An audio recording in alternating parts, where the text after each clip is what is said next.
Our passion didn't start with the mouth. It started with people, with the well-being of the profession, and if you're like me, maybe a little bit of your nerdiness in all things tech too.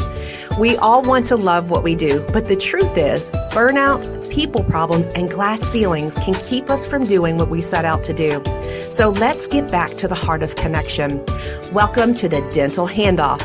This show is about passing you the knowledge, the habits, the systems, and the strategies to lead your teams, lean on the tech, and listen to your gut while you take care of teeth.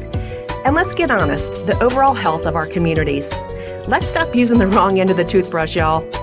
My name is Dr. Kelly Tanner. Oh, and uniquely, I'm a dental hygienist too. You can consider me a guru in the dental and leadership industry. With over 3 decades of experience, my goal is to take you to the next level by empowering growth, perspective, and confidence. By identifying the gaps, recognizing the plaque, and extracting the truth with other experts in the field. I'll share their stories, empower you to own yours, and elevate your passion in the process. So have a seat in the chair, put on your bib, and let's get to work. Hello, everybody. Welcome to the Dental Handoff. Guess who I have with me today? The Geriatric Toothfairy, Sonya Dunbar, RDH, Miss Everything, one of my favorite people in the whole entire world. Sonya, welcome to the Dental Handoff. Thank you for having me. I love your intro. Stop using the wrong end of the toothbrush. Because you know how people will say, I'm brushing every day. And it's like, are you using the right end? I know, right? Well, Sonya, Sonya and I met. I always like to tell the story about how we met. Again, it was like one of those COVID stories where it was a silent opportunity to meet people in the pandemic, to connect with them. And I felt like we knew each other from the moment we met. We met each other. I think it was at Under One Roof last year. Mm-hmm. Mm-hmm. And since the time we were connected from a soul level. I feel like when we met, it was just like, oh, you are my person. You have something in you that I see in me. And it's so cool when you feel, when you attract that into your life. And I was like, okay, you attract who you are as well. Right, Sonya? Mm-hmm. And Sonya is going to start out by telling us a little bit about her story, her purpose. Y'all know I love this part. This is the ooey gooey middle of the donut. Her why, her purpose, why dentistry. So Sonya, kick us off with a little bit about you. Well, thank you. First of all, Kelly, thank you for allowing me to be on your show. And thank you for having this show, because we need people to charge us. Because sometimes we're like batteries, we kind of drain down, and we could just hear the perfect show or the perfect story or the perfect thing in that to just give us that little boost to keep going, because we all need pickups some from time to time. You agree with that? I totally agree. Yes, but my journey, I shared a little bit about it when we first met. My journey began a long, long time ago. My passion for dentistry started when I was a really, really little girl. But I had to be about whatever that age is when you lose 8 and 9. When you're not 8 and 9, what are the primary 2 front teeth? What are those numbers? Well, those EF. EF. Okay. Yep. So when EF comes out and you're waiting on 8 and 9 to come in, and you look kind of awkward at that age, that was the age when I love to smile, because I learned that a smile is something that I can give away and still keep for myself. And it made other people happy. So I always was a giver. Even as a kid, I would give all my lunch away. I just loved to see other people happy. So I learned that I can give a smile, and it was free. But I learned, so I would smile at people with those 2 front teeth missing. I don't know whether they were laughing at me or smiling back, but usually I would get a smile back, and that would make me feel like I captured a smile. But I noticed the people who didn't smile back or just gave me a little half a smile, they weren't happy with their teeth. Oftentimes they were broken teeth or discolored or missing or ashamed. So as a child, I had an interest. I was interested in making people feel better about their smile. I was interested in making people want to give smiles away. So I thought I wanted to be a dentist. So when I was in school, I would take the little, anytime we had a career day or anything like that, I would connect with dentists and get big teeth and do the boards and everything like that. So that's what started my journey on going into dentistry. The life, my cards didn't deal out for me to go to be a dentist, but it did pan out for me to be a dental hygienist, in which I love. It's been the best rewarding career, being 30 years a veteran in. It's been the best career it allowed me to raise my children, to be present. It allowed me to have two marriages. And I'm good with this second one. But it was just a rewarding career. So that's what started my journey into dentistry. And you've taken that to a whole different level and in so many ways, Sonya, and the reach and the just the essence of Sonya Dunbar. If you guys have ever met Sonya, you'll know exactly I'm feeling. There's an energy and a vibration about Sonya that you can feel it before you ever walk up to her. And Oh, I think thank that's why you. you have attracted so many great things to you. And actually, I fibbed. I forgot to tell you that. I don't know if I've ever told you this. The first time I saw you was at that TED Talk for ADHA. Yes. And I was done. I was done. I was done. Because what I learned about Sonya at that time is her love, not just her only her love for people and giving that smile to others, but that also her love for the geriatric population, which is it's such an opportunity for us, such Mhm. an opportunity to connect. And so, Sonya, tell me how you got into that space, because that is a special part of somebody's heart. Exactly. But I believe when you open yourself up to dare to try to do new things, it will find you. And I believe what's in you, what you're destined to do, is always in you. It just needs to be uncovered. As a child, my grandmother helped raise me. I spent most of my summers with her. My grandmother was my best friend. When I got my license at 16, instead of going to pick up my friends, I went and picked up my grandmother, and we went out to lunch. And she was just the matriarch of my life, of our family, and I loved her so much. She was just my everything. And I always promised her as a child that I would always take care of her. And once I moved from Michigan to Florida with the military, I moved her here with me, and she actually lived with me. But she was a diabetic. She had congestive heart failure. She just became really ill, and I had young kids, and it was really hard to take care of her because she was overweight, and it was really difficult to bathe her and give her medicine and things like that. I was just doing more harm keeping her home, so I was forced to put her in a long-term care facility, and it just broke my heart because that's something I didn't think that I would ever have to do, Yeah. but I had to. But I was the one that was there in the morning when she woke up. I came on my lunch break, and I was there when she was going to bed. Being a dental hygienist, she had upper dentures and lower teeth. I would take her dentures out and clean them and take care of her teeth. But then I noticed that, because the staff wasn't doing it. I noticed the staff wasn't doing it. And I figured, well, it could have been because they knew I was doing it, or my grandmother was just waiting on me to do it.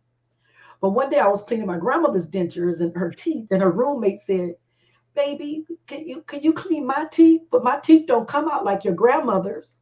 So I said, "Okay, I will." So I went to her bedside to look for a toothbrush. She didn't have one. I went in the bathroom. It wasn't one in there. I went to the nurse's station. There wasn't a toothbrush for the staff for them in the facility. On 100-bed nursing home, they didn't have any spare toothbrushes. So I told her, I said, "Ma'am, I'll bring you one back." So the next day when I came, I brought her a toothbrush, her own little kit, and floss, and I brushed and flossed her teeth. And she gave me that smile, and I captured her smile. And it gave me that same warmth that I felt when I was a young girl, when I was able to capture smiles.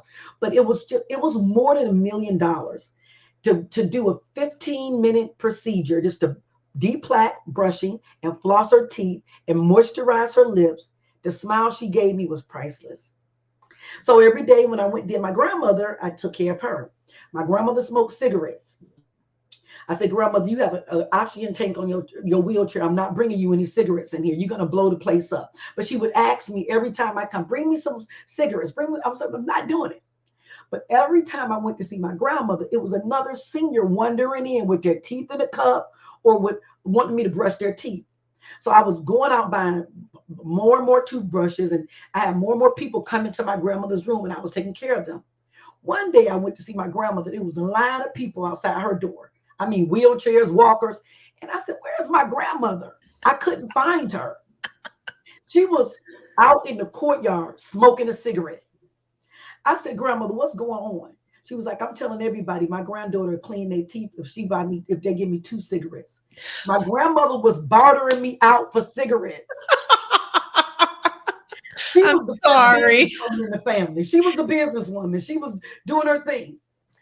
But that let me know that it was a need in long-term care facilities for not only the education, and not only the oral care, but to educate the staff on how to do it, or motivate them on what to do it, or have them find space to do it.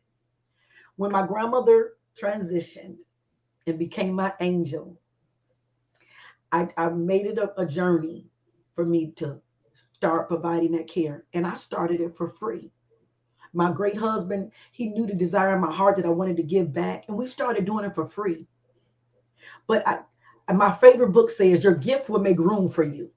So while I was doing that for free, I learned to make it a business.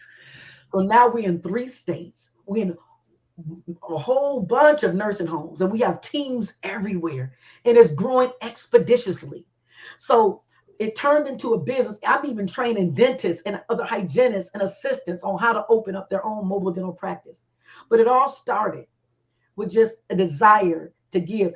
One of my greatest quotes is from Dr. Martin Luther King. If I can't do great things, I can do small things in a great way. Those small things in a great way turned into a great big business and moneymaker for myself and my family. And what a huge impact, because we all know that oral systemic link, and not just the smile, but a lot of these folks are on medications multiple medications that are causing xerostomia, and the impact, that ripple effect, Sonya, that you're making in the world. But it starts with an action, right? And following that nudge. Yes. And I know you believe in that too. Yes. And Sonya, too, with what you're doing and the energy that you carry, it's a big gift. It's a big gift that you have. And I know that you and I share a lot of similar mindsets. What are some leadership lessons that you may want to share with folks who are thinking about following that nudge, that's something that they found that's important to them, that perhaps they're just not sure of that next step to take? What would you tell them? The first and most important thing I would tell people is always trust your vibe. That inner nudge that Kelly, that you're talking about, trust that. Trust it, and sometimes it's not best to share it, because then when you hear other voices, it'll make you doubt it. But trust that vibe and write it down and place it where you can see it. And work toward that a little bit at a time. The second thing I would say is always protect your energy. It really takes a lot of work for me to have the energy that I have. And what I mean by energy, not moving and lifting, but I mean the positive energy and mindset that I have. I have to work for that. I have to get up. I have to meditate. I have to read. I have to pour in. I have to serve from a full cup and the overflow in my saucer. So I always make sure that Sonya's full, and then I serve from that. So those are 2 of the big leaderships, the most important leadership skills I would tell people. Trust your gut. When it's dealing with business, if something doesn't feel right, it's not right. If a person you meet gives you bad energy, it's okay to separate from that. That's right. Because that's not for you. I see myself in a bubble. I walk in this bubble, but that's my energy bubble. We all have these, whether you want to believe it or not. And what you allow in your bubble can consume it. So I'm very mindful of my bubble and my energy, and who I'm connected to and who I allow in that space, because that makes a difference. So the most 2 important things is trust your gut and protect your energy, and then things will align for you. You got it. And when you start second guessing and you shouldn't always have to ask someone what they think of what you're doing. You know what you're doing in your gut. And it may not look right. Let me tell you, when I started out as a Geriatric Toothfairy, my coach and everybody was like, you need to change your name. You don't want to be boxed in to just geriatric people, because then only people that you don't get good speaking engagements and this and that. Change your logo and all this. And when it was telling me that, it didn't feel right. This Yeah. is the face I was making, like grimacing. Uh-uh. It just didn't feel right. And that's my husband, who is my stealth friend, stealth mode. And I'll explain that. He told me, he said, baby, follow your vibe. And I stuck with that. And I stuck with what I felt. I stuck with the geriatric population. I stuck with my heart, and it felt good and it flowed freely. Now, what I mean by stealth friends, you know how stuff is in stealth mode, is secretly moving. I believe that you should have stealth friends, friends in your circle that you can call anytime if you really need them, that you can confide in, that will tell you what's best for you, whether it hurts you or not. And you believe, and it goes both ways. They cry with you, they pray with you, and they cheer with you. Mm. That's a stealth friend. And if you get one or two of those in business and in life, whether it's your spouse, your sister, your brother, or just a really good friend, you need stealth mode people in your life. Does that make Love it. sense? Love it. Love it. Yeah. I call it my circle of 5 that I surround Okay. myself with too. Okay. I mean, it's those people. I remember during COVID and, I would invite people on to watch me speak just to say, Kelly, you need to do this differently next time. Do this. This is what I'd recommend.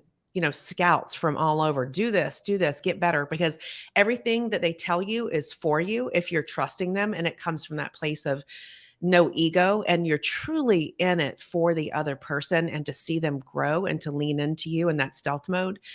And those 5 people, your husband, your children, the people you spend the most time with, or is that circle of 5, are the most important, because you have to protect that bubble, and they help you see things, those blind spots that you can't otherwise see for yourself.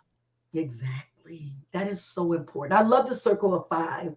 That is good. Now, what if you can't have 5? What if you don't have 5? Because sometimes you know, it's good to take people when you're on your way up. It's good to take the more people to go up with you, the better.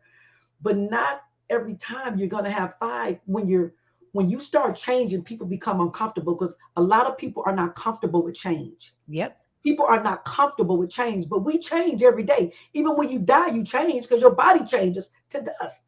But people are not comfortable with change. So how do you define, if you can't find 5, how does that look?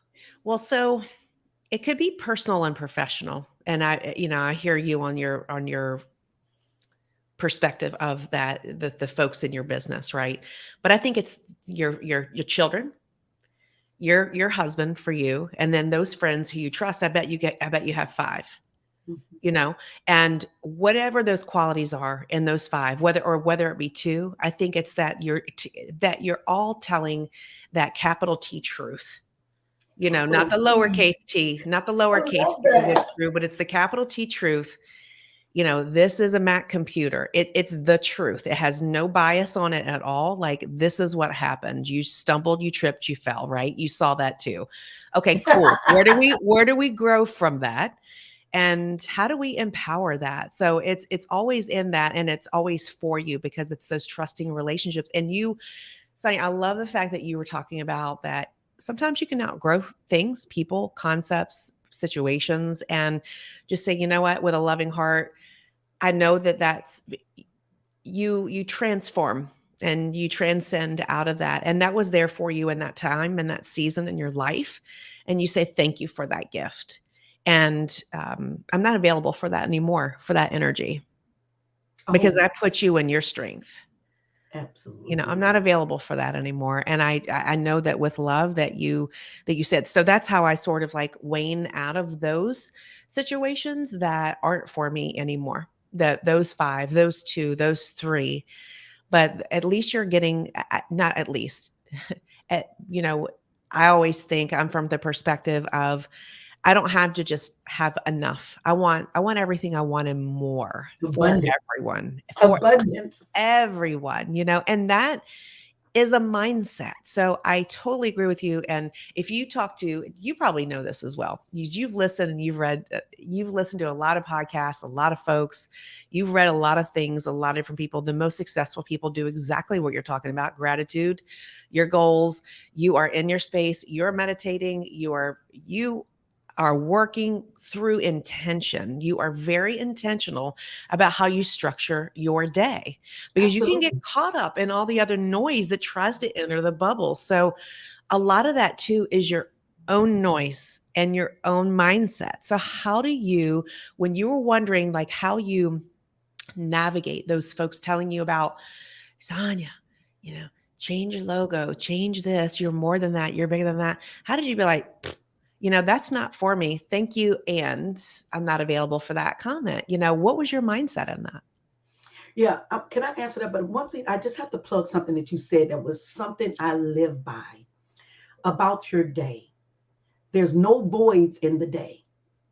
If you don't feel your day, it will be filled for you. Amen. Yep. There's no voids in the day. Every moment is accounted for. Yep. So I plan my day. So if you don't plan your day, it would be planned for you. So, and what I mean, you're going to go to work, stuff's going to happen, people are going to cut you off, but my day is planned as far as how I'm going to react, how my energy is going to flow, Yep. what direction I'm going to be in for that day. So always remember, you have to plan your day, because, or if someone will plan it for you, or it will be planned for you by the universe. So plan your day, be Yep. intentional about having a great day You got it. every day. Yep. Stuff may go wrong, stuff happens. We just have to kind of work through that, do the best we can in that day, and just be intentional about making the next day better. I hope that makes sense. Absolutely. And the next moment better too, because Yes. you can get stuck in what Sonya calls that stinking thinking. Yes. And that mindset of where you're just like, yeah, and so every time I get stuck, I think this is good. This is good. This is for me. How is this for me? And think about that gift, because, to your point, it's what's planned gets done. Right. That's it. And we see, we're so much alike. We're so much What's alike. planned gets done. Exactly. I have a task list on my phone, and I read the book Eat the Big Frog First. I do my big stuff first, the first three things in the morning after I do all my meditation. The first big things, boom, this, boom. Then the other things fall under that. But to answer your question, when people were saying that logo's not for you, and or try to give me their opinion or how they feel, I have to keep going back to what I said. I have my goals written down, my principles written down. First of all, if it doesn't feel good in my gut, and if it doesn't align with my principles, I spit it out. You have to write it down and see it. Mhm. You have to see where you're going every day. If this is your goals, I have my goals, boom, boom, boom. What they're saying is not aligning with my goal. My heart was to serve seniors. It wasn't to do silver diamond, or be this or be that, or be this person. It was to align with seniors, and however that looks. So what they're telling me to get rid of that, that's not aligning with my goals. It's not aligning with my principle. And most important, it didn't align with my gut, because I know Sonya. And I'm going to go forward with Kelly was saying, because once I detox my thinking, I was able to hear my own voice. See, your voice needs to be the loudest voice you hear every day. I love that. We hear other voices, what people are saying to us, what people said to us about us, and we mistake that for our voice. But Sonia's voice is not like that. She doesn't speak to herself like that. She loves her temple and she loves her destiny. So she speaks positive. So once I decluttered those thinking, I detoxed my mind. I was able to hear my voice, which is beautiful to me. And I was able to take out and understand when people are not saying something that doesn't align with who I am and where I'm going. Does that make sense? It does. And also too, it's an imperfect process, because even though you think you got clarity on what you're doing and you think that you're in your zone, still sometimes I think once you peel off those layers, you can still be like, why is that thought there? Where did that come from? And it's these internal beliefs that just bubble up and you don't know who told you that about yourself. right? It's this programming from our subconscious bias from when we were 7. Exactly. And And you have to be very mindful of those thoughts. And it's like, if not, wait a minute, that's not me. Who is that saying that to me? that's it. Oh my gosh. Oh my gosh. We are soul sisters. I And know. and it's okay to deal with that. It's okay. When you hear that, it's okay. Let me say something that is so I'm very vulnerable. And that's something that works for Sonya. It doesn't work for everyone, but for me, it works for being vulnerable. A big part of me was my body. And I look in the mirror, my mind would say bad things about my body. And I was like, that's not, and I was believing it for a while. And the more I just found one thing on my body that I liked. I found one thing on my body. I really like my arms. And I would just worship and love my arms. But then it grew into my shoulders and then the rest of it. But every now and then, something when I look, because I'm intentional about telling my body how I feel about it, because I know that was a struggle. But every now and then, a stinking thought will come in. Well, you're too thick, or you're this and you're that. You need to lose weight. You look bad standing with this person. You look fat. And when that comes in my mind, I remember the first person who told me that, because I wrote it down. And I say, no, that's your thought, Linda. It's not mine. You can have that back. Sonya believes this. So it may seem like I'm talking to myself. Even when I'm driving, I'm having a good time. Those thoughts will come up in the middle of the mall when I'm shopping. They're like, well, you can't wear that dress. Your hips are too big. No, that's not. That would be something that my great grandmother would have said to me. That's not me. I'm going to wear this dress because my hips are very good. And if don't nobody want to look, they have the option to turn their face. But I'm going to wear this dress and look amazing in it. So you have to deal with those issues. Don't blow it off. If a thought comes in my mind, and it started real small. When it came in my mind, I started writing them down. Then I started putting a label by them. And if I couldn't remember who said it, I made up a name. So when it came to me, I could give it back to them. Mm. Verbally give it back to them.